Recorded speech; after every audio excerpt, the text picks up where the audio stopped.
السلام علیکم ورحمۃ اللہ وبرکاتہ۔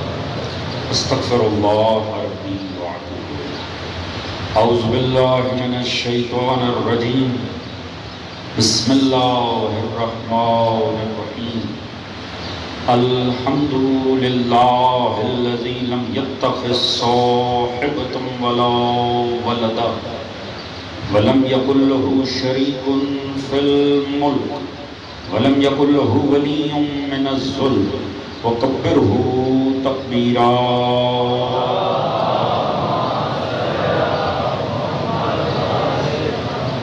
الصلاۃ والسلام علی رسولہ الکریم مکی المدنی الامی صاحب الوقار والسکینہ المدفون بعرض المدینہ ابی القاسم المصطفیٰ محمد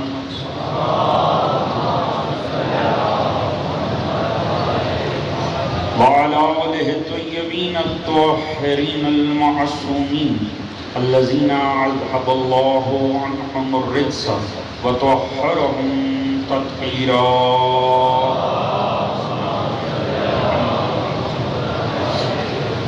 اما بعد فقد قال سبحانہ بسم اللہ الرحمن الرحیم فاقم وجہک للدین حنیفا فطرۃ اللہ التی فطر الناس علیہ لا تبدیل لخلق اللہ ذالک دین القیم ولکن اکثر الناس لا یعلمون۔ صلوات محمد علیہ۔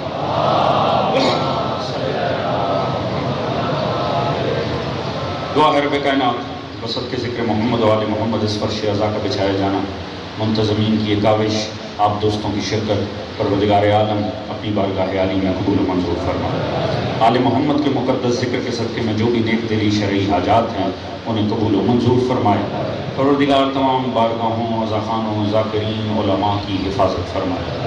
کل ایک انتہائی المناک حادثے میں حجت الاسلام والمسلمین جناب سید سفیر سجاد شیرازی صاحب اس دنیا سے پردہ فرما گئے۔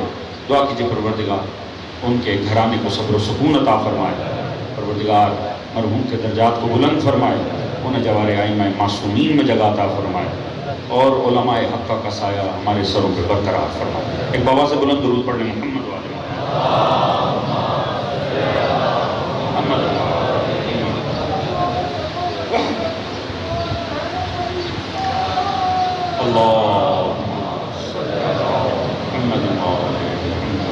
اجازت ہے جی بات کا آغاز کیا جائے۔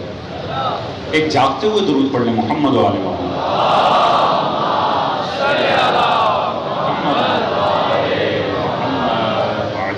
جزاک اللہ۔ حضرات سامعین، قرآن اور فطرت کے عنوان پر یہ ہماری آج کی دوسری نشست ہے۔ کل ابتداءً تمہیداً آپ حضرات کے سامنے فطرت کا معنی عرض کیا کہ پروردگار نے اس لفظ کو انتہائی خوبصورتی سے قرآن پاک میں استعمال کیا ہے۔ پروردگار واضح فرما رہا ہے فاقم وجہک للدین حنیفا، اے حبیب آپ اپنے رخ انور کو دین حنیف کی جانب رکھیے۔ فطرۃ اللہ التی فطر الناس علیہ، وہ اللہ کی فطرت جس پر اس نے انسان کو خلق کیا۔ لا تبدیل لخلق اللہ، پروردگار کے طریقہ تخلیق میں تبدیلی واقعہ نہیں ہوئی۔ ذالک دین القیم، یہی پروردگار کا سیدھا دین ہے۔ ولیکن اکثر الناس لا یعلمون، مگر بدقسمتی یہ ہے کہ حضرت انسان غور ہی نہیں کرتا، یہ ادراک ہی نہیں کرتا، یہ سمجھتا ہی نہیں ہے، یہ بے عقل ہی رہتا ہے۔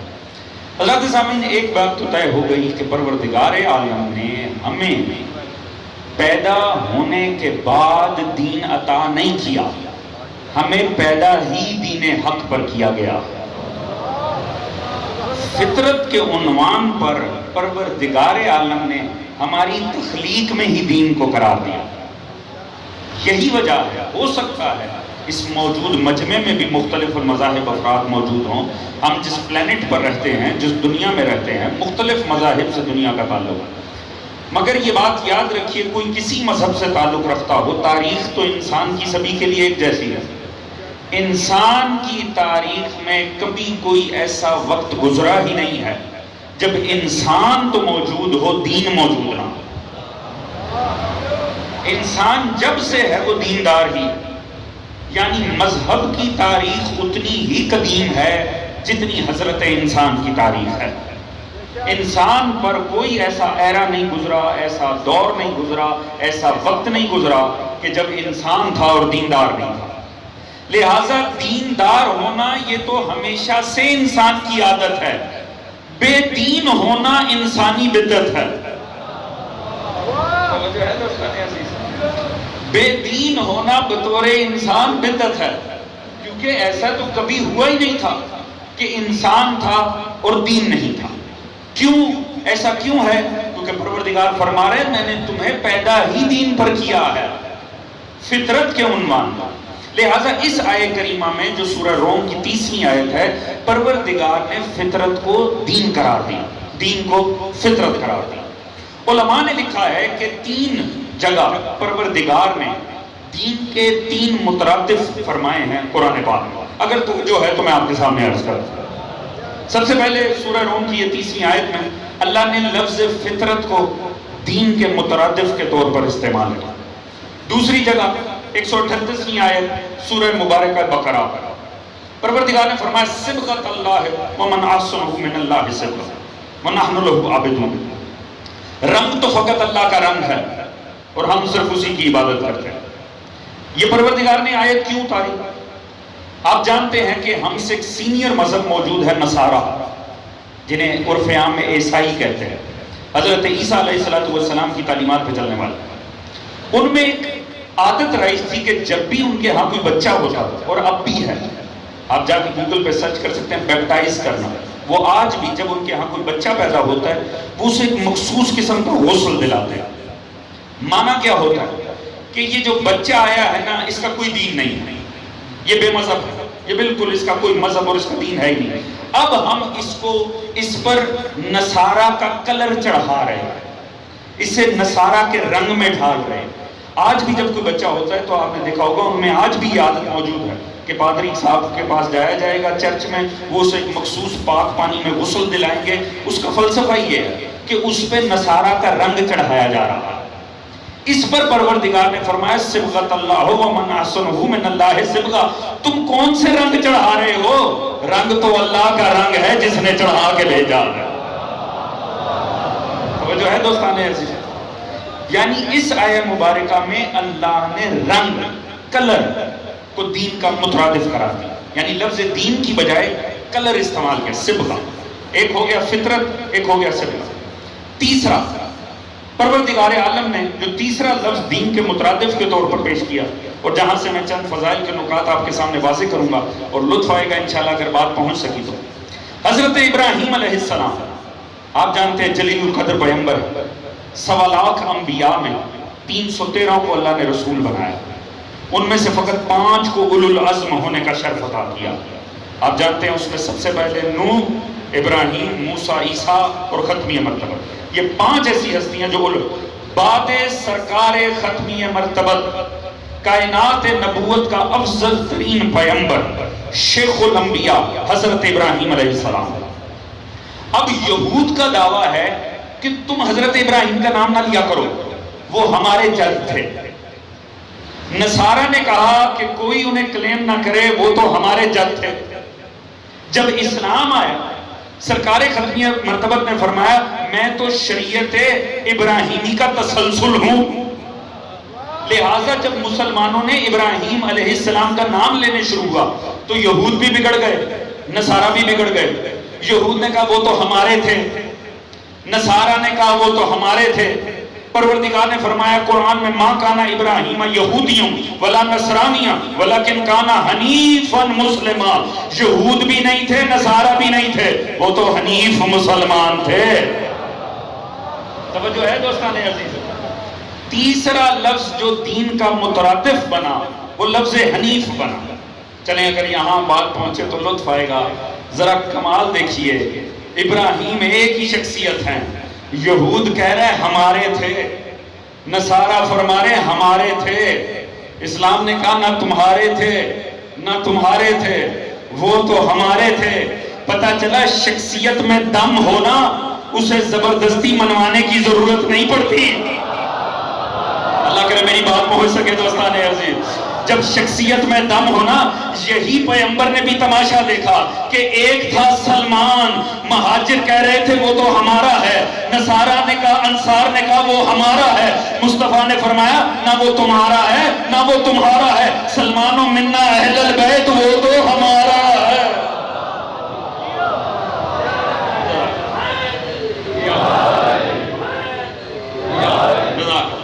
توجہ ہے دوستان، شخصیت میں دم ہونا چاہیے، اور اتنا دم ہے شخصیت ابراہیم میں. سورہ مبارکہ نحل، پروردگار عالم نے ابراہیم کے لیے فرمایا اِنَّ إِبْرَاهِيمَ كَانَ أُمَّةً قَانِتًا لِلَّهِ حَنِيفًا وَمَا يَكُنْ مِنَ الْمُشْرِكِينَ. جناب ابراہیم اپنی ذات میں امت تھے. حضور لطف آ جائے، تھکاوٹ اتر جائے اگر یہ جملہ میں پہنچا سکوں تو.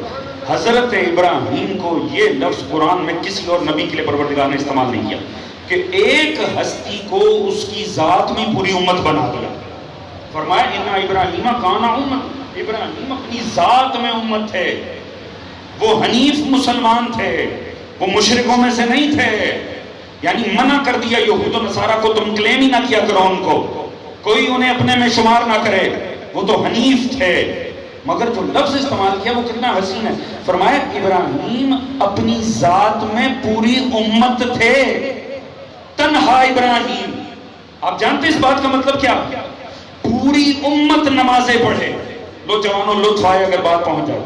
پوری امت نمازیں پڑھے، تنہا ابراہیم نماز پڑھے تو برابر ہے.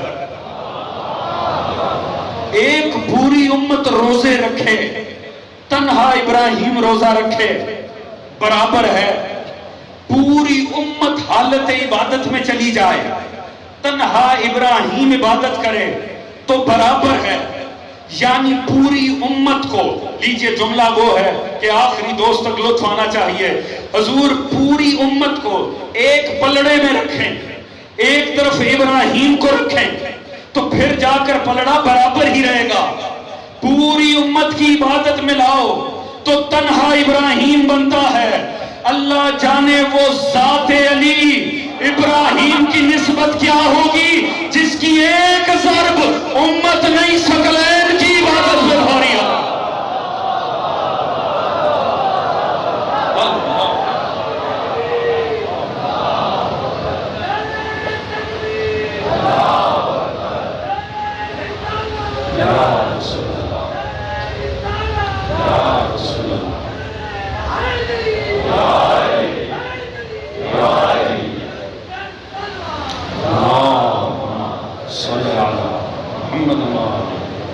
توجہ ہے دوستان عزیز، جس کی ضرب امت نہیں ثقلین کی عبادت پر بھاری. اللہ جانے جس کی ضرب کا وزن اتنا ہے اس کے سجدے کا وزن کتنا زیادہ ہو. خدا ہی بہتر جانتا ہے وارث رسول کی عظمت کیا، نفس پیغمبر کا کمال کیا. دوستان ذرا غور فرمائیے، اب 3 الفاظ آپ کے سامنے آ گئے. اب چونکہ قرآن اور فطرت عنوان ہے تو قرآن کے ساتھ ساتھ ہمیں رہنا ہے نا. توجہ آپ دوستوں، قرآن سے رغبت ہے نا دوستان کو. ابھی دیکھیں ہمارے لیے معاملہ قرآن کتنا لطیف بناتا چلا جائے گا. بس آپ کی توجہات چاہوں گا. 3 الفاظ آ گئے دین کے مترادف کے طور پہ. پہلا فطرت، دوسرا صبغہ اور تیسرا حنیف. ان تینوں کو معصوم نے ایک فرمان میں جوڑ دیا. فرمان ہے امام محمد باقر علیہ السلام. شہید مطہری نے بھی کوٹ کیا، آیت اللہ جوادی عملی نے بھی فطرت در قرآن کے اندر کوٹ کیا. یہ بہار الانوار کا ایک پورا باب بھی ہے، اسی حدیث کے اوپر پورا باب ہے بہار الانوار کا. معصوم نے فرمایا الدین الحنیف والفطرت والصبغہ التعریف فی المیثاق. آپ نے فرمایا یہ تینوں جو ہیں نا، دین حنیف، دین صبغہ اور فطرت، اللہ نے ان تینوں کو اکٹھے کہاں کیا ہے، ان کی تعریف کہاں ہوئی ہے؟ یوم میثاق. توجہ ہے جی. قرآن پاک جن دوستوں نے سن رکھی ہے، آیت انتہائی معروف ہے سورہ اعراف کی. پروردگار نے عالم ذر میں ایک میثاق کا ذکر کیا کہ میں نے انسانیت کو پشت آدم سے نکالا تھا وَأَخَذَ رَبُّكَ مِن بَنِي آدَمَ مِن ظُهُورِهِمْ ذُرِّيَّتَهُمْ وَأَشْهَدَهُمْ عَلَىٰ أَنفُسِهِمْ أَلَسْتُ بِرَبِّكُمْ قَالُوا بَلَىٰ شَهِدْنَا أَن تَقُولُوا يَوْمَ الْقِيَامَةِ إِنَّا كُنَّا عَنْ هَٰذَا غَافِلِينَ۔ پروردگار نے فرمایا ہم نے پشت آدم سے سبھی انسانیت کو اخذ کیا اور پھر ہم نے ان سے اوتھ لیا۔ میں نے ان سے پوچھا کیا گواہی دیتے ہو میں تمہارا رب ہوں؟ تو ساری انسانیت نے گواہی دی بے شک پروردگار تو ہمارا رب ہے۔ شہدنا تقولوا یوم القیامہ انکم عن ھذا غافلین، تو فرمایا اب اس پہ شاہد ہو جاؤ اور دیکھو مکر نہ جانا، قیامت میں مجھے کوئی یہ نہ کہہ دے میں تو غفلت میں پڑا ہوا تھا۔ آپ نے فرمایا یہ جو سب کچھ ہے فطرت حنیف فطرہ اللہ نے وہاں اکٹھے کر دیے تھے۔ اب جتنے بچے دنیا میں پیدا ہو رہے ہیں اسی اوتھ پر پیدا ہو رہے ہیں۔ لیجئے میرے موضوع کی تمہید ختم ہوئی، اب یہاں سے فضائل کا باب ہے، پوری توجہ چاہوں گا۔ اسی لیے رسول خدا نے اس پورے مضمون کو ایک حدیث میں سجا کے آپ کے اور میرے لیے آسانی فرما دی۔ آپ نے فرمایا کل مولود یولد علی فطرت الاسلام، آپ نے فرمایا ہر پیدا ہونے والا بچہ دین اسلام پر پیدا ہو رہا۔ ذرا محسوس کیجئے گا دوستو اور اس بات کو سمجھیے گا کیونکہ اس کے وزن پہ میں نے چند باتیں عرض کرنی ہیں۔ پیغمبر نے فرمایا ہر پیدا ہونے والا بچہ دین اسلام پر پیدا ہو رہا۔ یہ نہیں فرمایا کہ جو مسلمان کے گھر پیدا ہو رہا ہے وہ مسلمان ہو رہا۔ معنی کیا ہوا؟ آج کی تاریخ میں دنیا بھر میں جتنے بچے پیدا ہو رہے ہیں ماں یہودی بھی ہوئی تو بچہ مسلمان ہے۔ حضور اگر بات سمجھ میں آئے تو اگر ماں باپ نصارہ بھی ہوں تو بچہ مسلمان ہے، حتیٰ وہ ایتھیسٹ گاڈ لیس ہوں، خدا کو مانتے ہی نہ ہوں، بچہ تو بے دین نہیں ہے۔ ہر وہ بچہ جو دنیا میں پیدا ہو رہا ہے وہ مسلمان ہی پیدا ہو رہا ہے۔ اس کا مطلب ہے ہر وہ بچہ جو دنیا میں آتا ہے اسے کلمہ پڑھانے کی ضرورت نہیں جب تک وہ کلمے کا انکار نہ کر دے۔ توجہ ہے اب دوستو، مجھے باپ سے توجہ چاہیے، ذرا اس بات کو سمجھیے گا۔ پروردگار گواہی دے رہا ہے میں تو پیدا ہی اسے فطرت پر کر رہا ہوں، میں نے تو پیدا ہی دین پر کیا، اور رسول تصدیق فرما رہے ہیں ہر پیدا ہونے والا بچہ مسلمان پیدا ہو رہا۔ اس کا مطلب ہے تب تک کوئی کافر نہیں جب تک کفر نہ کرے۔ جو پہنچ رہے ہیں ان پہ سلام میں لے کر سبھی کو چلوں گا انشاءاللہ۔ توجہ ہے دوستو، اسی لیے کافر کسے کہتے ہیں؟ بات حساس ہے، لطف ہے۔ کافر اسے نہیں کہتے جو ایمان نہ لائے، کافر اسے کہتے ہیں جو انکار کرے۔ کفر کا معنی ایمان نہ لانا نہیں ہے، کفر کا معنی ہے انکار حق کرنا۔ کس بات کا انکار؟ میری بات کا، آپ کی بات کا، مسجد کے مولانا کا نہیں، اس حقیقت ابدی کا جو دین کے نام پہ اللہ نے اس میں رکھی تھی اور اسے اس پہ پیدا کیا تھا۔ جب تک وہ بڑا ہو کے اپنے شعور کی روشنی میں اس دین کا انکار نہیں کرے گا اسے کسی مولوی سے اجازت کلمہ لینے کی ضرورت نہیں ہے۔ توجہ ہے دوستان عزیز، اسی لیے کافر کہتے ہیں انکار کرنے والے کو۔ اب اس سے زیادہ میں وضاحت نہیں کر سکتا دوستو، بات سمجھ آنی چاہیے اس فاضل مجمع کو۔ اس کا مطلب ہے اگر کسی کو کافر ثابت کرنے کا شوق ہے تو وہ یہ نہیں پوچھے گا دکھاؤ اس نے کلمہ کب پڑھا۔ توجہ ہے جی، اب تو بات پہنچنی چاہیے۔ دیکھیں میں آپ کو چوکھٹ پہ لے گیا ابو طالب کی۔ توجہ ہے دوستانے، اگر کسی کو شوق ہے کسی کے کفر کو ثابت کرنے کا تو وہ ہم سے یہ نہ پوچھے بتاؤ کلمہ کہاں پڑھا، کلمہ کہاں پڑھا۔ ارے جاہلو تم بتاؤ کلمے کا انکار کہاں کیا۔ توجہ ہے دوستانے، یہاں ٹھہریں گے اس منظر پہ، کافی دیر ٹھہریں گے، اس بات پہ غور فرمائیے۔ شوق اس بات کا ہے کہ کلمہ ثابت کیا، آپ کے خیال میں اس کا مطلب ہے جو کلمہ ڈیمانڈ کر رہا اس بیچارے افلاس زدہ ذہن کا شعور صرف اتنا ہے کہ وہ یہ سمجھتا ہے جو کلمہ پڑھے وہ مومن ہے۔ کلمہ پڑھنا ایمان کو ثابت کرتا ہی نہیں۔ اپنی مرضی کے علماء سے جا کے میری گفتگو کی تصدیق فرما لیجیے، کلمہ پڑھنے سے کبھی ایمان ثابت ہو؟ کلمہ پڑھنے کا کیسے مطلب ہوا کہ یہ صاحب ایمان ہے؟ لیجیے میں دلیل عرض کرتا ہوں۔ نفاق کے جتنے بھی ابواب ہیں وہ کلمہ پڑھنے کے بعد شروع ہوتے ہیں۔ شاید میں نے جملہ ہی مشکل پڑھا، چلے میں پھر عرض کرتا ہوں۔ نہیں میں نے مشکل بات کی تھی، بنتا ہی یہ تھا، آپ کا اتنا ہی رسپانس بنتا تھا، مگر جوانو اب میں آسان کر رہا ہوں۔ منافق ہونے کے لیے کلمہ پڑھنا شرط ہے۔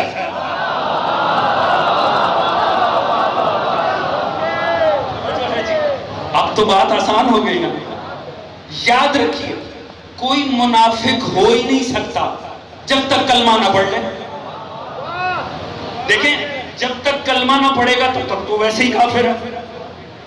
منافق کسے کہتے ہیں؟ منافق اس لعین کو کہتے ہیں جو ہوتا کافر ہی ہے، اہل ایمان میں گھس بیٹھتا ہے اور گھس بیٹھنے کے لیے کلمہ ضرور پڑھتا ہے۔ تو ایک بات تو واضح ہو گئی، کلمہ پڑھنا مومن ہونے کی دلیل ہی نہیں ہے، کیونکہ اس کے بعد دو راہیں ہیں، یا ایمان یا نفاق۔ توجہ ہے جی؟ نہیں ابھی بھی لطف نہیں ہے، بات مزید ٹھہر کے واضح ہو گئی۔ جتنی تسلی سے مومن کا قبول اسلام ملے گا وہ تو آپ کو پتہ بھی نہیں چلے گا، منافق کا قبول اسلام ہمیشہ تسلی سے ملے گا۔ توجہ ہے جی؟ اس کا کلمہ چیخ چیخ کے ملے گا، پورا پورا تفصیلی واقعہ ملے گا، کیونکہ یہی تو اس کا ہنر ہے۔ وہ پڑھتا ہی ایسے ہے، سب دیکھ لو میں نے پڑھ لیا۔ توجہ ہے دوستان عزیز؟ کیونکہ اس کا ہنر ہی ہے، وہ منافق ہے، منافق کا ہنر اس کا نفاق ہے۔ وہ ایسے کلمہ پڑھے گا پتہ چل جائے، تاریخ میں آ جائے، ہر کتاب نوٹ کر لے، ہر راوی دیکھ لے، اچھی خاصی جدوجہد والا کلمہ ملے گا۔ توجہ ہے دوستان عزیز؟ مگر ایک بات تو واضح ہو گیا کہ کلمہ پڑھنا مومن ہونے کی دلیل نہیں، کیونکہ منافق ہونے کے لیے بھی کلمہ پڑھنا شرط ہے۔ تو حضور اب دیکھیے، کاش میری یہ بات پہنچ جائے نا تو یہی لطف آ جائے، اور یہی میں اس بات کو سمیٹ کے آگے بڑھ جاؤں گا۔ حضور اس کا مطلب ہے کلمہ پڑھنے کے بعد اب دو راہیں ہیں، یا نفاق یا ایمان۔ ایک بات تو واضح، چونکہ منافقت کے ابواب کلمہ پڑھنے کے بعد شروع ہوتے ہیں، اس کا مطلب ہے جن کا کلمہ ملتا ہے یہ ان کے مومن ہونے کی دلیل نہیں ہے۔ توجہ ہے دوستو؟ تو پھر یہ کلمہ ملنا کس بات کی دلیل ہے؟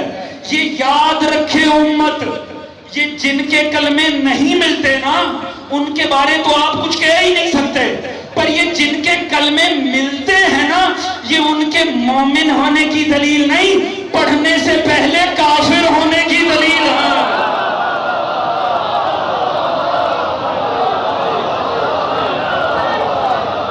یہ کلمہ ملنا مومن ہونے کی دلیل نہیں ہے، یہ فقط اتنا ثابت کرتا ہے یہ آج تک کافر تھا۔ امت تکلف نہ کرے، نہ ہمارے گریبان پکڑ کے پوچھو بتاؤ علی کے باپ نے کلمہ کہاں پڑھا، بتاؤ، ارے صاحب پڑھا ہوتا تو ملتا۔ بچو ہے جی، جنہوں نے پڑھے تھے مل گئے، اس سے ثابت ہوا پہلے کافر تھے۔ علی کا باپ کیوں پڑھتا؟ وہ جب سے تھا مسلمان۔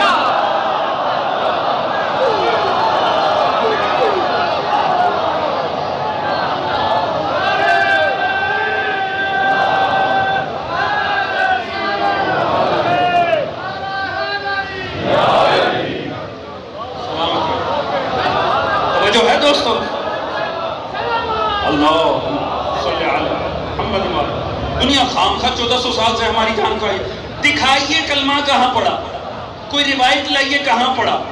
صاحب ملتی وہ شے ہے جو ہو. تعجب کی بات ہے جو 1400 سال میں نہیں ملا اب کہاں سے ملے گا؟ اب بھی یہی تقاضا ہے دکھائیے، دکھائیں آپ کو کلمہ.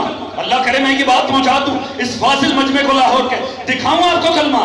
ابو طالب کو کہیں ماحول بنا کے پڑھنے کی ضرورت نہیں ہے.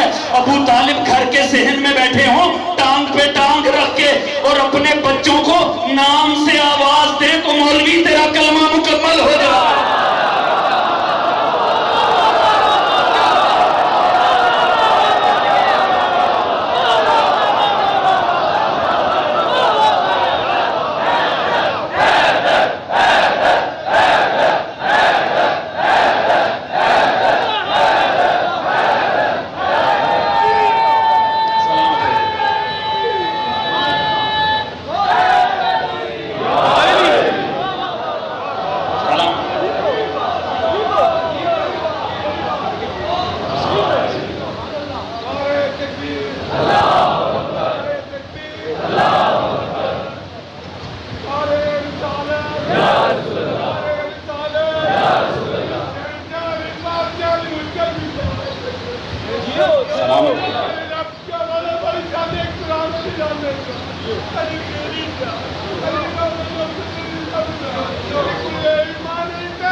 سلامت رہیے. توجہ ہے دوستو، منظر یاد رہے گا نا. ابو طالب گھر کے صحن پہ ٹانگ رکھ کے بیٹھے اور بچوں کو صرف نام سے پکار لیں، یا محمد، یا علی. لیجیے ابو طالب تو گھر میں ہر وقت کلمے کا ہی ورد کر رہے ہیں. اس کی گود میں کلمہ یا علی یا علی یا علی. توجہ ہے دوستان، ہر دنیا میں آنے والا مسلمان ہے. یاد رکھیے کوئی کسی مذہب پر پیدا نہیں. اسی لیے معصوم نے جب اس فرمان کو آگے بڑھایا تو آپ نے واضح فرمایا کہ بعد میں ماں باپ یہ غلط قسمی تعلیم ہے جو اسے بہکا سکتی ہے. کوئی اس کو دین ہندو مت پہ لے جائے، کوئی سکھ مت پہ لے جائے، یہود پہ لے جائے، نصارہ پہ لے جائے. اللہ نے اسے حنیف فطرت کے اوپر مسلمان پیدا کیا. اس کا مطلب ہے ہر شخص جو دنیا میں آ رہا ہے وہ شعور دین لے کر آ رہا ہے. توجہ ہے دوستان، لہٰذا اگر ایک انسان دنیا میں آئے اور آپ اس کی فطرت سلیم کو چھوڑ دیں، اسے بہکائے نہ، خود بخود اس کی پیشانی خدائے حق کے سامنے جھک جائے گا. توجہ ہے جی، کیونکہ فطرت کے نام کے اوپر دین اللہ نے اپنا اس کے سینے میں سما دیا. یہی وجہ ہے جب فطرت در قرآن میں حضرت آیت اللہ جوادی عاملی نے انہوں نے اوصاف فطرت بیان کیا ہے تو اس میں سب سے پہلے ہی بڑا لطیف ہے. لطف آئے گا تھوڑی سی اس بات کی تمہید، مگر لطف آ جائے اگر میں پہنچا پاؤں. وہ فرماتے ہیں غور و فکر، تفکر. یہ جو غور کرنے کا مرحلہ ہے، تفکر کرنے کا، ہر انسان دنیا کو دیکھتا ہے، ہر چیز پر غور کرتا ہے، فکر کرتا ہے. یہ فکر کرنا، یہ غور کرنا، تفکر کرنا انسان کے لیے حصولی نہیں ہے. یعنی آپ کسی کو سکھا نہیں سکتے کہ سوچئے. فکر کرنا سکھایا نہیں جا سکتا، غور کرنا سکھایا نہیں جا سکتا. اللہ نے قدرتاً انسان کے اندر فکر کی قوت کو رکھا. توجہ ہے دوستان، بڑا لطیف عنوان ہے اگر بات پہنچے. یعنی اللہ رب العزت نے ہر انسان کو غور کرنے والی حص عطا کی اور یہ ہر انسان کے لیے فطری ہے، نیچرل ہے. یعنی آپ کو کسی کو سمجھانا نہیں پڑتا کہ ایسے فکر کریں اور ویسے فکر کریں. ہر انسان میں اللہ نے قوت عقل کو سما رکھا. یہی وجہ ہے قرآن پاک پر چڑھا. پروردگار سورہ مبارکہ میں پروردگار نے واضح فرمایا واللہ اخرجکم من بطون امہاتکم. بڑی اہم آیت آپ کو ہدیہ کرنے جا رہا ہوں. واللہ اخرجکم من بطون امہاتکم لا تعلمون شیئا وجعل لکم السمع والافئدہ والابصر والافئدہ لعلکم تشکرون. فرمایا پروردگار نے ہم نے تمہیں اس عالم میں تمہاری ماؤں کے شکموں سے اخذ کیا، تم تو جانتے ہی کچھ نہیں تھے. لا تعلمون شیئا وجعل لکم السمع، تمہیں سننے کی حس عطا کی، والابصر، تمہیں دیکھنے کی حس عطا کی، والافئدہ، اور تمہیں غور کرنے والی قوت عطا کی، لعلکم تشکرون، شاید کہ تم شکر گزار ہو جاؤ. توجہ ہے دوستو جنہیں قرآن سے محبت ہے. پروردگار فرما رہا ہے، خالق فطرت، خالق انسان فرما رہا ہے کہ میں نے تمہیں دنیا میں جو بھیجا ہے نا، تو تمہیں میں نے یوں ہی نہیں بھیج دیا. تمہیں اس عالم میں ماؤں کے شکموں سے نکالا، تم تو جانتے ہی کچھ نہ تھے، مگر کوڑا نہیں بھیجا. تمہیں کچھ قوتیں دی ہیں، تمہیں سننے کی حس بھی دی ہے، دیکھنے کی حس دی ہے. یعنی دو ابصار شناخت ہیں انسان کے پاس، دیکھنے کی حس، سننے کی. مگر جو کچھ انفارمیشن دیکھنے سے ملے گی اور سننے سے ملے گی، اسے پروسیس کرنے والی عقل بھی عطا کی ہے. میں اتنا جوان بیٹھا، میں آسانی کر رہا ہوں، آپ کی زبان بہت آسان کر کے پیش کر رہا ہوں تاکہ سمجھ سکیں. اس کا مطلب پروردگار فرما رہا ہے، انسان تو جب دنیا میں آیا تو جانتا ہی کچھ نہیں تھا، مگر دیکھ میں نے تجھے کچھ ہتھیار دیے ہیں شناخت کے. تیری دیکھنے کی حس، تیری سننے کی حس، والافئدہ، اور غور کرنے والے قلوب. اس کا واضح ترجمہ آپ کو ملے گا دل. معنی کیا ہے؟ علماء کے فرماتے ہیں غور کرنے والی قوت یعنی عقل. تو اس کا مطلب ہے تین طاقتیں خدا دے رہا ہے. ایک عقل دے رہا ہے اور عقل کو دو ہتھیار دے رہا ہے، ایک دیکھنے کی طاقت، ایک سننے کی طاقت. یہ تین چیزیں انسان کا سرمایہ ہیں. ہر پیدا ہونے والا اپنے ساتھ لے کر آ رہا ہے، مگر پروردگار فرما رہا ہے اتنا میں بتا، جب تو آیا نا تو جانتا کچھ نہیں تھا. اس عالم میں تجھے تیری ماں کے شکم سے اخذ کیا، تو جانتے ہی کچھ نہیں تھا. واللہ اخرجکم من بطون امہاتکم لا تعلمون شیئا، ایک شے بھی نہیں جانتا تھا. دنیا پہچان کے مقایسہ کیا کرے آل محمد سے اپنا. ہماری یہ اوقات ہے، دنیا میں آئے تو جانتے ہی کچھ نہیں تھے. اللہ نے فرمایا جب ماں کے شکم سے تجھے اخذ کیا تو جانتا ہی کچھ نہیں تھا. جس ایج میں ہم کچھ نہیں جانتے تھے نا، نبی کے ہاتھوں پہ علی قرآن پڑھ رہے تھے. توجہ ہے دوست؟ بات پہنچ رہی دوستان ہے، میرے ساتھ رہیے گا. حضور کمال یہ دیکھیے، پروردگار نے فرمایا اے انسان تجھے اس عالم میں تیری ماں کے شکم سے نکالا، تو جانتا ہی کچھ نہیں تھا، مگر دیکھنے کی حس عطا کی اور سننے کی حس عطا کی. اب دوستو ایک اور آیت اس کے اوپر سنیے اور بڑی احتیاط سے سنیے. سورہ مبارکہ اعراف. پروردگار فرما رہا ہے وَلَقَدْ زَرَعْنَا لِجَهَنَّمَ كَثِيرًا مِنَ الْجِنِّ وَالْإِنسِ لَهُمْ قُلُوبٌ لَا يَفْقَهُونَ بِهَا وَلَهُمْ أَعْيُنٌ لَا يُبْصِرُونَ بِهَا وَلَهُمْ آذَانٌ لَا يَسْمَعُونَ بِهَا أُولَٰئِكَ كَالْأَنْعَامِ بَلْ هُمْ أَضَلُّ أُولَٰئِكَ هُمُ الْغَافِلُونَ. پروردگار نے فرمایا اکثریت جنوں کی اور انسانوں کی ہم نے اٹھا کے جہنم میں پھینک دینی. توجہ ہے دوستان عزیز، ذرا اس بات پر غور کیجئے گا. یہی دو ایسی مخلوقات تھیں جن پر اس نے اپنی بندگی کو واجب کیا تھا. وَمَا خَلَقْتُ الْجِنَّ وَالْإِنسَ إِلَّا لِيَعْبُدُونِ. نہیں پیدا کیا میں نے جنوں کو اور انسانوں کو مگر یہ کہ اپنی عبادت کے لیے. اور پروردگار نے انہی دونوں کے متعلق کیا ارادہ فرمایا؟ تھک تو نہیں گئے ہیں؟ کوئی زیادہ آیتیں پڑھ دی ہیں؟ ساتھ ہے نا؟ انہی دو کے متعلق فرمایا وَلَقَدْ زَرَعْنَا لِجَهَنَّمَ كَثِيرًا مِنَ الْجِنِّ وَالْإِنسِ.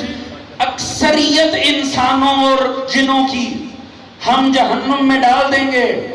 چلے میں ایک جملہ عرض کرتا ہوں یوں ہی آپ کی توجہ لینے کے لیے. پروردگار فرما رہے اکثریت کو ہم نے جہنم میں پھینکنا ہے، لے اکثریت تو تیاری رکھے.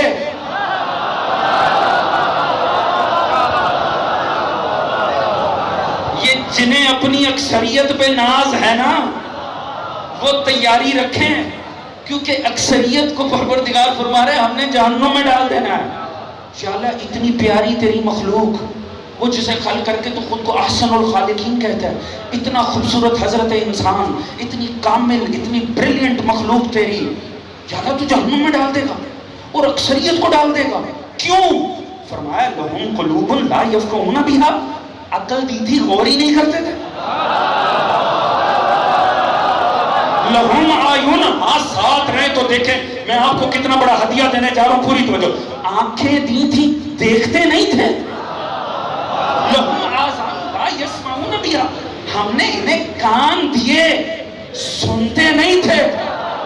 اولئک کالانعام، تمہیں کس نے کہا یہ انسان ہے؟ اولئک کالانعام، یہ تو حیوان ہیں. اچھا یہ آیت نا عجب ہے، عجب، پورے قرآن سے مختلف ہے، کیونکہ ہر آیت کا ایک مزاج ہوتا ہے. اللہ جانے تھا، اب خدا تو ہے جس میں کیفیتوں کی نسبت نہیں دی جا سکتی، مگر پتہ نہیں خدا نے کس موڈ میں یہ بات کی. پہلے فرمایا اولئک کالانعام، یہ حیوان ہے. پھر فرماتا ہے بل ہم اضل، نہیں نہیں یہ اس سے بھی گئے گزرے ہیں. توجہ ہے جی. یہ انسان کے کلام کا خاصہ ہوتا ہے آپ کے اور میرے. ہم پہلے کوئی بات کریں نا، ہمیں لگے نہیں ابھی لطف نہیں آیا، یا ابھی ہم نے تھوڑا کیا، ابھی تھوڑی کی، اس سے بھی ہم نا فلاں صاحب وہ تو ایسے ہیں، پھر ایسے لگے نا نہیں ابھی تو تسلی نہیں ہوئی، وہ تو ایسے بھی اور ویسے بھی اور ویسے بھی. یہ کمال دیکھیں صاحب میں پروردگار نے کیا کیا. پہلے فرمایا اولئک کالانعام، یہ حیوان ہیں. پھر فرمایا نہیں بل ہم اضل، یہ حیوانوں سے بھی گئے گزرے ہیں. توجہ ہے جی. یا اللہ یہ کون سا انداز ہے؟ پہلے فرمایا حیوان ہیں، پھر فرمایا ان سے بھی گئے گزرے. اولئک هم الغافلون، کیونکہ یہ غفلت میں پڑے ہوئے ہیں. ایک بات تو دوستو طے ہو گئی، اور یہیں معراج ہو جائے، بلکہ یہیں غدیر ہو جائے. اگر میں بات پہنچا سکا تو پروردگار نے شناخت کے دو ہی ذریعے دیے ہیں، ایک دیکھنے کی حس، ایک سننے کی حس.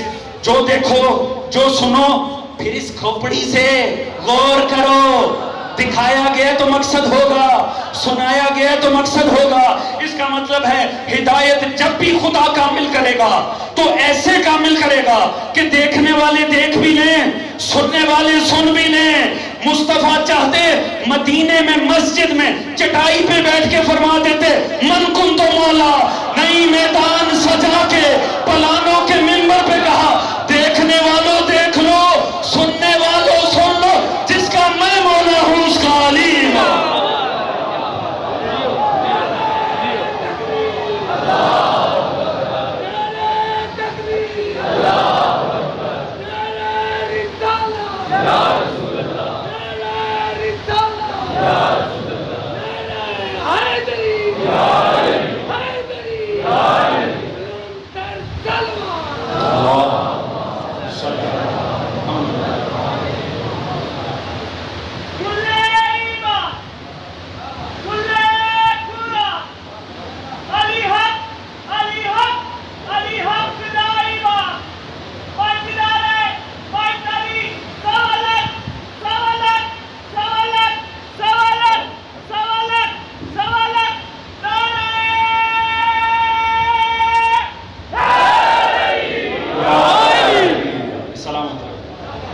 توجہ ہے دوستان عزیز.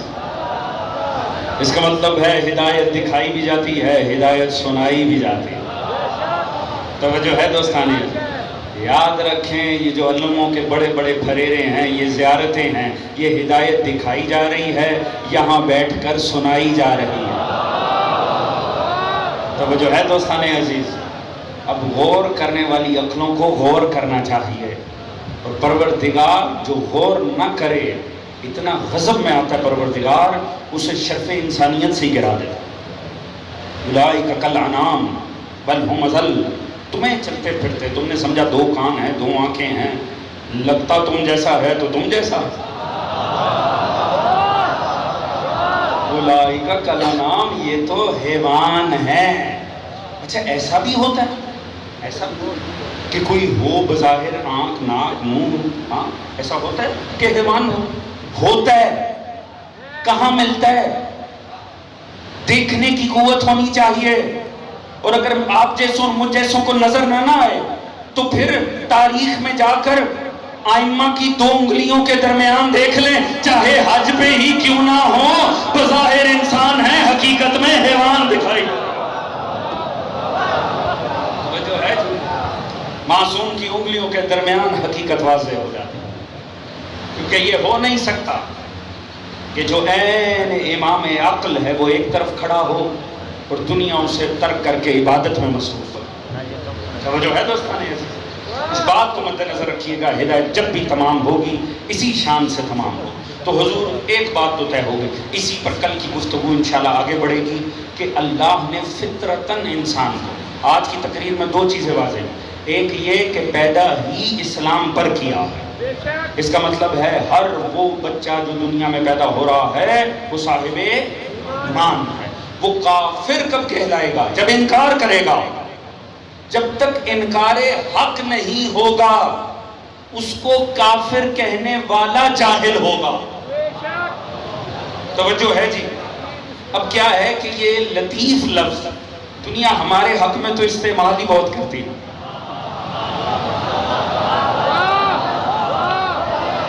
میں نے مشکل بات کی، آپ نے دیواروں پہ لکھے ہوئے نہیں دیکھا؟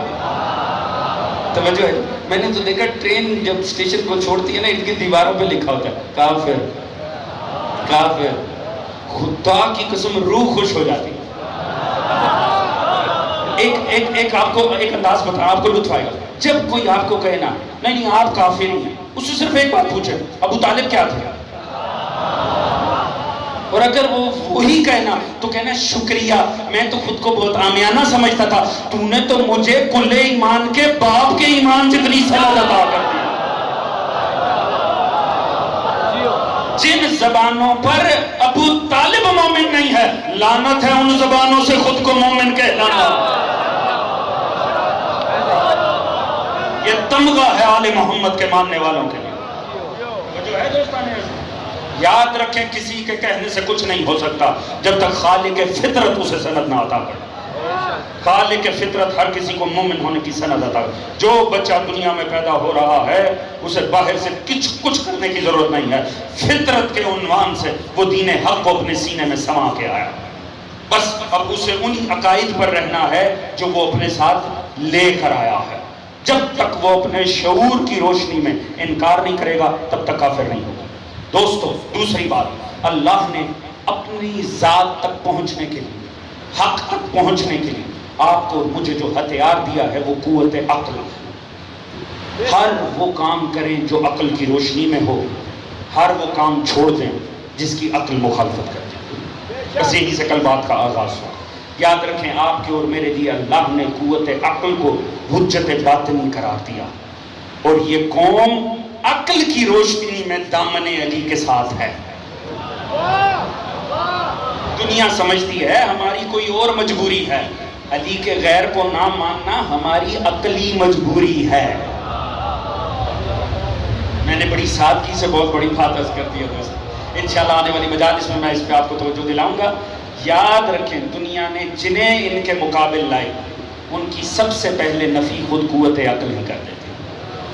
اور یاد رکھیں، اگر امام حق کعبہ چھوڑ رہا ہو تو اسے چھوڑ کے کعبے سے چمٹے رہنا بھی حیوانیت ہے۔ دوستان عزیز، 2 محرم ہو گیا۔ اہل بصیرت کے لیے تو اتنی بات کافی ہے، آج 2 محرم ہو گیا۔ شہر میں چین نہ وطن میں پناہ، نہ دشت میں پناہ ملتی ہے، دیکھیے قبر مسافر کو کہاں ملتی ہے۔ حسین ابن علی کا قافلہ مخصوص رفتار سے آہستہ آہستہ آگے بڑھ رہا ہے۔ اتنے میں ایک صحابی نے نا تکبیر بلند کر دی۔ اب تکبیر بلند کرنے کا اس دور میں مانا تھا کوئی تعجب والی چیز دیکھنا، کسی بات پر تعجب ہونا۔ پوچھا گیا تو نے کیا دیکھا ہے؟ اس نے کہا مجھے دور سے کوئی نخلستان نظر آ رہا۔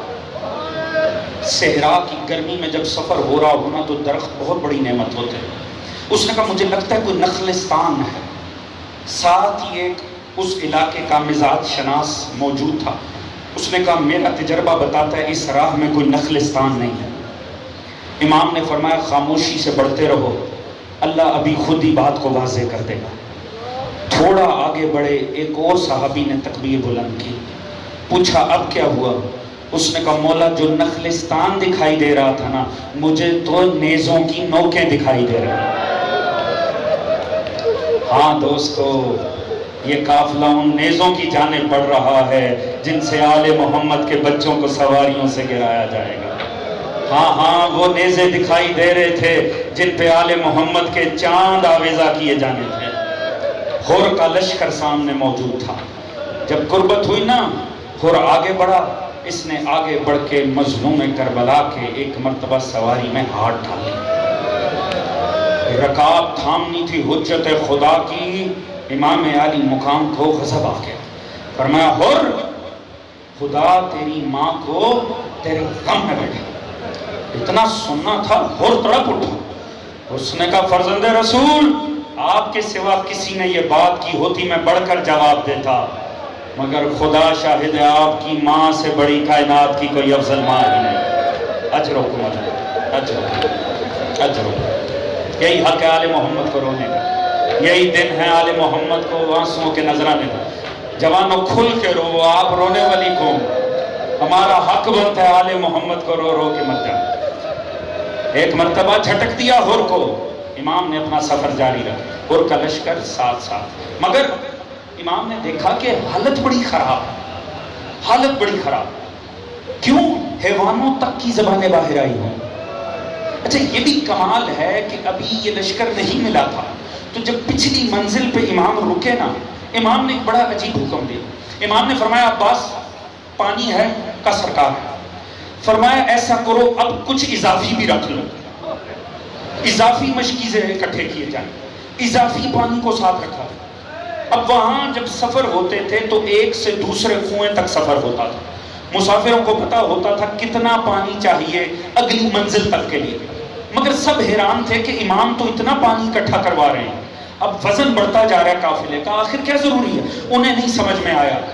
مگر یہ تو مشیت الہی کو پتا تھا یا حسین ابن علی کو پتا تھا.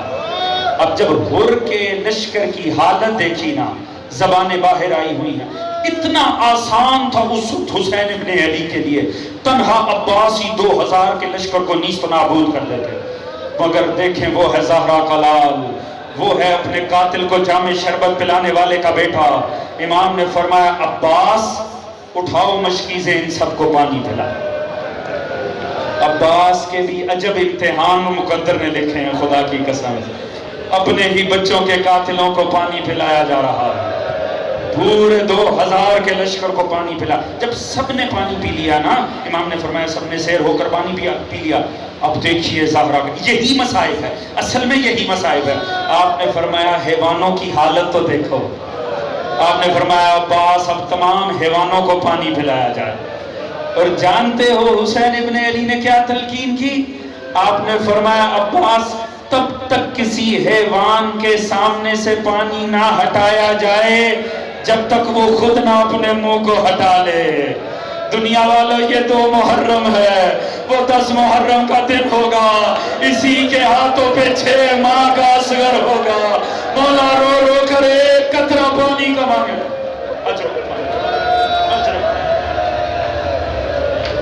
حیوانوں نے سیر ہو کر پانی پیا. پوچھا اب بھی بچ گیا ہے؟ اب بھی بچ گیا ہے؟ کہا مولا اب بھی بچ گیا ہے. فرمایا حیوان اتنی گرم ریت تھی کہ جو گھوڑے تھے نا، اونٹوں کو مسئلہ نہیں ہوتا، مگر گھوڑے اپنے ایک پاؤں اٹھاتے تھے ایک رکھتے تھے، ایک پاؤں اٹھاتے تھے یعنی جھلس رہے تھے پاؤں. مولا نے فرمایا یہ پانی ان کے قدموں پہ ڈال دیا جائے، حیوانوں کو تھوڑی تسکین ہو جائے. جانتے ہیں یہ گھوڑے کون سے گھوڑے ہیں؟ جانتے 10 محرم کو ایک لاش کو گھوڑوں کے درمیان پامال کیا جائے. سلام ہے فرزند رسول کی عظمت پر. اب امام نے اپنے سفر کو جاری رکھا اور ساتھ ساتھ جا رہا ہے. اتنی دہشت ہے ہور کے اوپر کہ اب راستہ روکنے کی ضرورت نہیں کرتا. ایسے میں آگے بڑھتے بڑھتے اللہ جانے ایک منزل آئی، امام کی سواری خود ہی ٹھٹک کے رک گئی. روایت کہتی ہے 7 سواریاں بدلی امام کربلا نے. کوئی سواری آگے نہیں بڑھ رہی.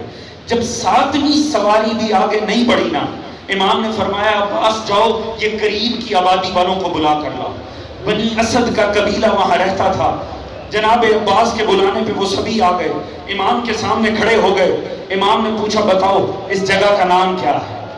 کسی نے کہا فرزند رسول. خدا را یہاں سے فوراً چلے جا، فرزند رسول یہاں قیام نہ کرے. آپ نے فرمایا وجہ کیا ہے؟ کہ ہم نے اپنے بزرگوں سے سن رکھا ہے کوئی نبی یا نبی زادہ ایسا نہیں ہوا اس زمین پہ آیا ہو اور اسے دکھ نہ پہنچا ہو. ہم نہیں پہنچتے فرزند رسول کو، ہم نہیں چاہتے کوئی دکھ آ جائے. آپ اس علاقے کو چھوڑ دیں. آپ نے فرمایا یہ نہ کہو، بتاؤ اس کا نام کیا ہے؟ کسی نے کہا مولا اسے غازریہ کہتے ہیں. آپ نے فرمایا کوئی اور بھی نام ہوگا. کسی نے آگے بڑھ کر کہا مولا ناصریہ کہتے ہیں. مولا نے فرمایا کوئی اور بھی نام ہوگا. کسی نے کہا مولا شط الفرات کہتے ہیں. نئے نئے نام آتے رہے. ایسا لگا جیسے امام کے کانوں کو کسی مخصوص نام کا انتظار ہے.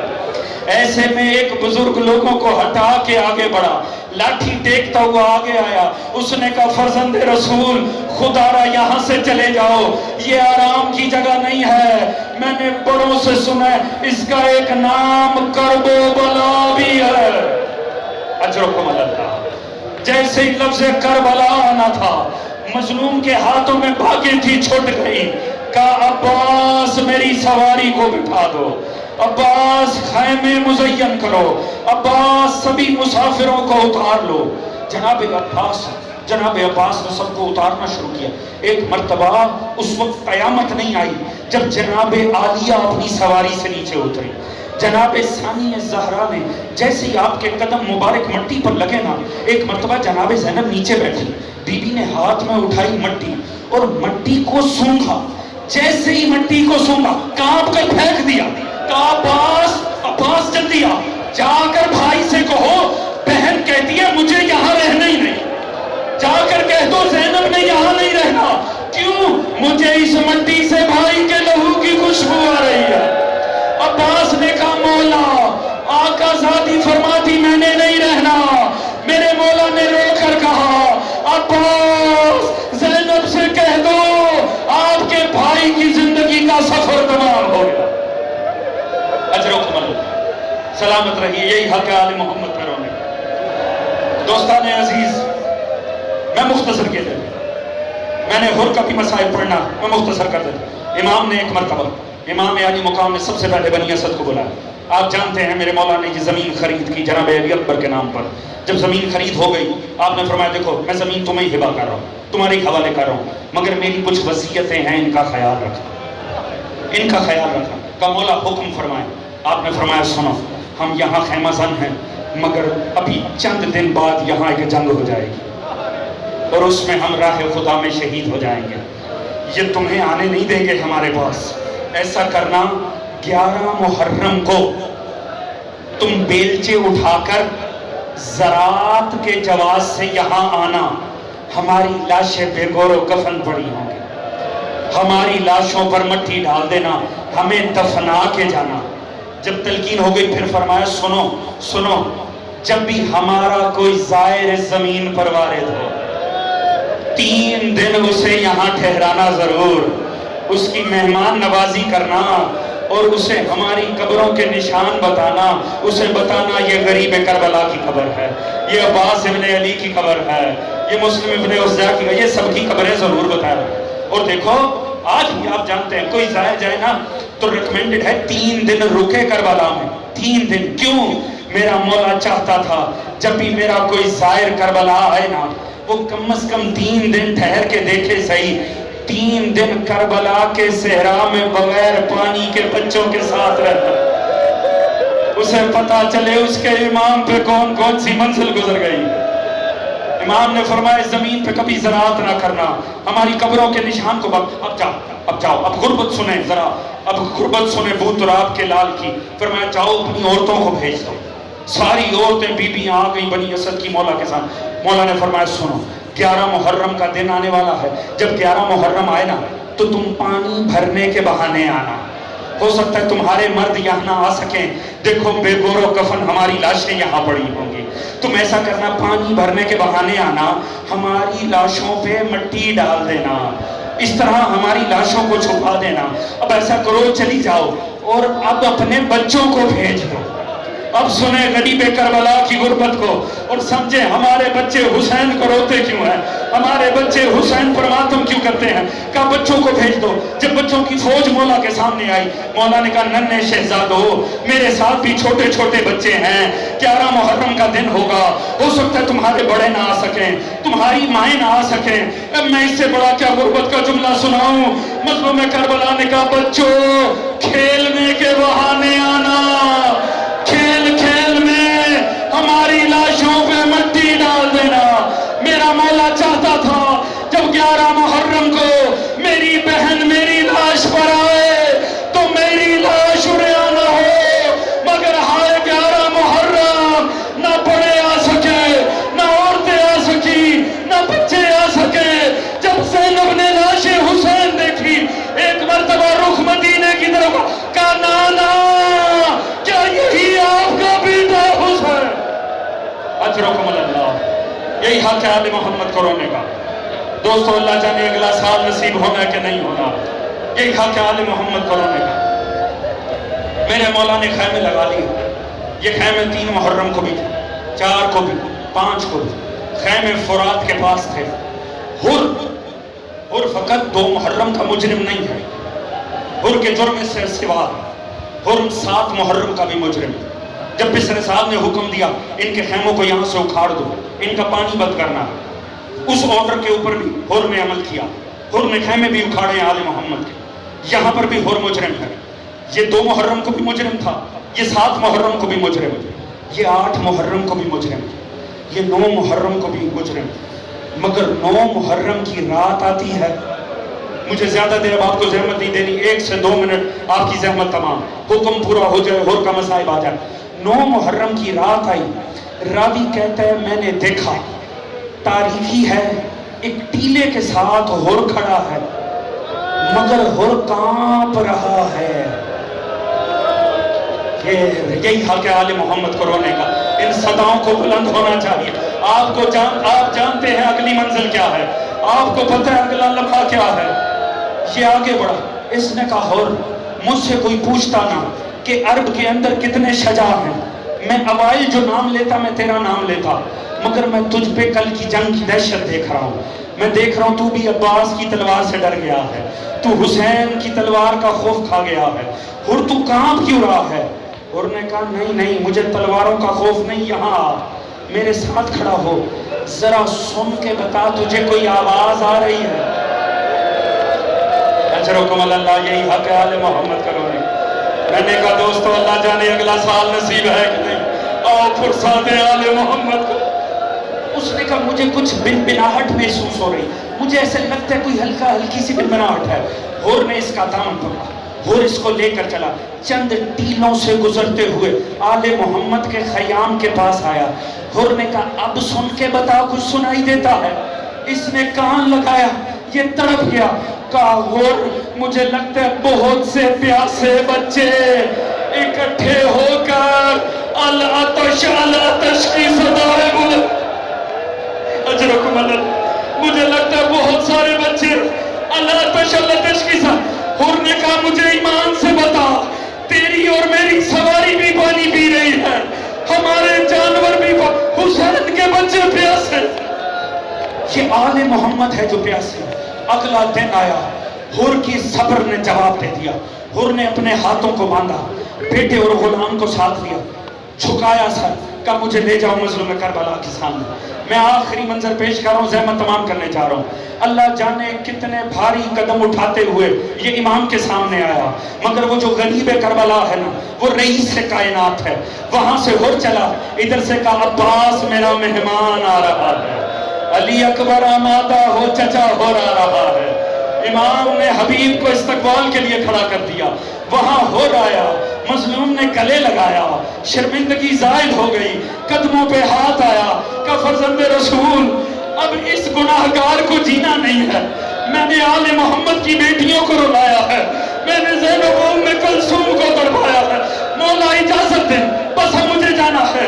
امام نے فرمایا جا اللہ تیرا بھلا کر، تو یہاں بھی ہو رہا ہے، تو آخرت میں بھی ہو رہا ہے۔ اس نے بیٹے کے ہاتھ میں تلوار دی، کہا بیٹا ہمارا جرم بہت بڑا ہے، یہ جرم دھل نہیں سکتا جب تک تیرا اور میرا خون اس خاک میں شامل نہ ہو، تو پہلے جا تاکہ تیری شہادت کا میں برداشت کر سکوں، تیری شہادت کا دکھ اٹھاؤں، شاید اللہ میرا جرم معاف کر دے۔ یہاں ہر کا بیٹا چلا، ہر کے بیٹے نے جنگ کی، ہر کے بیٹے نے زین چھوڑی، جیسے ہی زین چھوڑی اس نے ہر کو آواز دی یا بتا ہو ادرکنی، بابا میری مدد کو آ۔ یہاں سے ہر نے گھوڑے کو اینڈ لگائی، ہر نے بھگایا، مگر جب بیٹے کے پاس پہنچا تو دیکھا جب قیامت کا لمحہ ہے، بیٹا زمین پہ گرا ہے مگر بیٹے کا زانو زہرا کے لال کے زانو پہ ہے۔ ہر پہ قیامت آ گئی، کہا مولا ہٹ جائیے، یہ گناہگار کا بیٹا ہے، میں آ گیا ہوں۔ فرمایا ہر پیچھے رہ، کوئی باپ جوان بیٹے کی لاش نہیں اٹھا سکتا۔ ہائے کربلا، ہائے علی اکبر کی بات، ہائے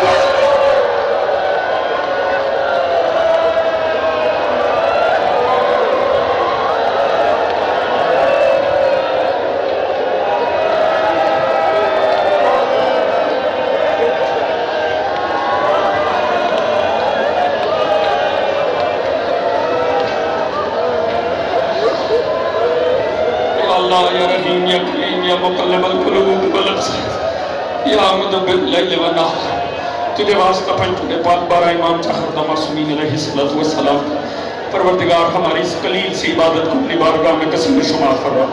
پروردگار ان آہوں کا واسطہ، ان سسکیوں کا واسطہ، ان آنسوؤں کا واسطہ، پروردگار ان آنسوؤں کو رمال زہرہ کا حصہ قرار فرما۔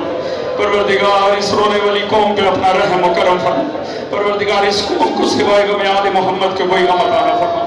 مائیں بہنیں بیٹیاں بیٹے جوان بزرگ جو بھی دلوں میں یا اللہ حاجات رکھتے تجھے آل محمد کے دکھوں کا واسطہ انہیں قبول و منظور فرما۔ سبھی مومنین کے رزق عزت دولت علم فہم شعور صحت میں برکت عطا فرما۔ شرم عزت پردے جان و مال کو محفوظ فرما۔ مومنین جہاں کو آپس میں اتفاق اتحاد پیار محبت خلوص اخوت مودت کی دولت عطا فرما۔ پروردگار امام زمان علیہ السلام کا ظہور جل فرما۔ ہم سب کو معصوم کی سپاہ میں شمار فرما۔ ہم سب کا خاتمہ بالحق بالخیر دین اہل بیت پہ قرار فرما۔ ہماری آنے والی نسلوں کو تا صبح قیامت حبدار عزادار محبان مطیعان وعاشقان اہل بیت میں شمار فرما۔ پروردگار تب سبھی مرحومین سمیت ہم سب کو شفاعت محمد و آل محمد سے بہرمند فرما۔ بسم اللہ الرحمن الرحیم۔ اللہم کن ولیک الحجت ابن الحسن صلواتک علیہ وعلی آبائہ فی هذه الساعة وفی کل ساعة ولیا وحافظ مقاعد وناصر ودلیل معین حتی تسکنہ ورزقکم وتمتعہ فیہا طویل برحمتک یا ارحم الراحمین۔